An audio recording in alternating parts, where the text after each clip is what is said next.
আজ ২৬ মার্চ মহান স্বাধীনতা ও জাতীয় দিবস। ১৯৭১ সালের ২৫ মার্চ কাল রাত্রিতে পাকিস্তানি হানাদার বাহিনী আধুনিক অস্ত্র শস্ত্রে সজ্জিত হয়ে নিরস্ত্র বাঙালির ওপর আক্রমণ ও গণহত্যা শুরু করে।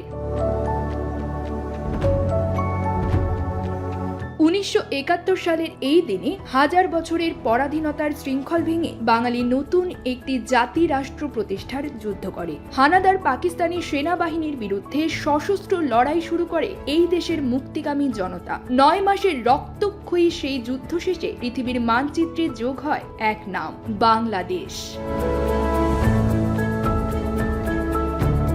বাংলাদেশ সহ পৃথিবীর নানা প্রান্তে দিবসটি উদযাপিত হবে। রাষ্ট্রীয় অনুষ্ঠানের বাইরেও বিভিন্ন রাজনৈতিক দল, সামাজিক ও সাংস্কৃতিক সংগঠন নানা কর্মসূচি পালন করবে।